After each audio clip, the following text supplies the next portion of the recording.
নমস্কার বন্ধুরা, AJP creation with রান্নাঘরে আপনাদের সকলকে স্বাগত জানিয়ে শুরু করছি আরও একটি নতুন পর্ব। আজ আরও একটি মজাদার নতুন ইন্টারেস্টিং রেসিপি নিয়ে হাজির হয়েছি আপনাদের সামনে। আজ আমি বানাবো টমেটোর চাটনি রেসিপি। চলুন তাহলে আর বেশি দেরি না করে রেসিপিটি শুরু করা যাক। রেসিপিটি শুরু করার আগে প্রত্যেকবারের মতো আপনাদের কাছে একটাই অনুরোধ, ভিডিওটা একটু স্কিপ না করে প্রথম থেকে শেষ পর্যন্ত দেখতে থাকুন এবং রেসিপিটি ভালো লাগলে অবশ্যই একটা লাইক করে চ্যানেলটিকে সাবস্ক্রাইব করে রাখার অনুরোধ রইল। টমেটোর চাটনি রেসিপিটি বানানোর জন্য আমি এখানে কয়েকটা টমেটো নিয়ে নিয়েছি। টমেটোগুলোকে জলের মধ্যে দিয়ে ধুয়ে নেব। ধুয়ে নেওয়ার পর তারপর কিন্তু এর খোসা ছাড়িয়ে নেব। কিভাবে আমি খোসা ছাড়িয়ে নিচ্ছি দেখে নিন। এইভাবে করে কিন্তু খোসা ছাড়িয়ে নিতে হবে। খোসাটা ছাড়িয়ে নিলে কিন্তু টমেটোর চাটনিটা বেশ দেখতেও ভালো হবে, খেতেও কিন্তু ভালো লাগবে, খোসা খোসা মতো হয়ে যাবে না।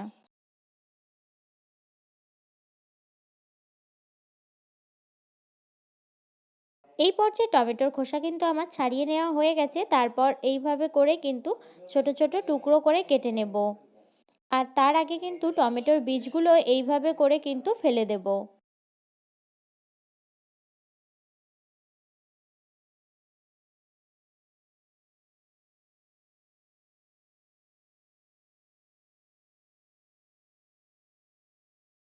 এইভাবে করে টমেটোর জুসটাকে বার করে নেব আর এই বীজগুলোকে কিন্তু ছাঁকনির সাহায্যে ছেঁকে ফেলে দেব।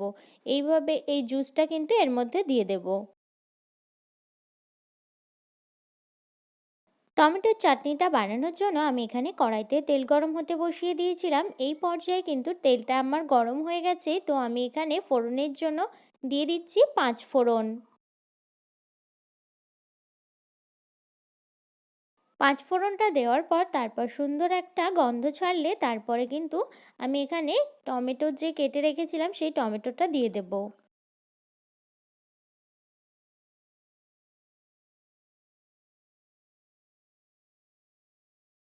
দিয়ে দিচ্ছি এখানে সামান্য একটু নুন।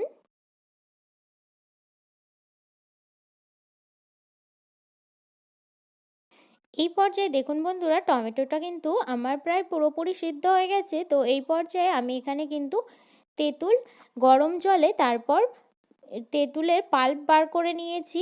তারপর পাল্পটা রেডি করে নেওয়ার পর এখানে আমি দিয়ে দিচ্ছি কিশমিশ আর কাজু বাদাম। তারপর দিয়ে দিচ্ছি স্বাদ মতো চিনি।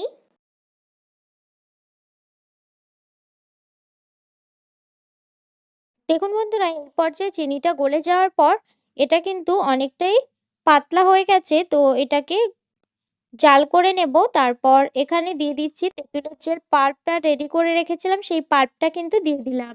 দিয়ে কিন্তু চাটনিটা বেশ 5-6 মিনিটের মতো আবার কিন্তু রান্না করে নেব। রান্না করে নেওয়ার পর নামিয়ে নেব। এই পর্যায়ে টমেটোর চাটনিটা কিন্তু আমার রেডি হয়ে গেছে, আমি নামিয়ে নিয়েছি। আর আমার এই টমেটোর চাটনির রেসিপিটি যদি আপনাদের ভালো লেগে থাকে তাহলে অবশ্যই একটা লাইক করে দেবেন এবং কমেন্টের মাধ্যমে জানাবেন আমার এই রেসিপিটি আপনাদের কাছে কেমন লেগেছে এবং বেশি বেশি করে শেয়ার করে আমার পাশে থাকবেন, আমাকে আরও উৎসাহিত করবেন।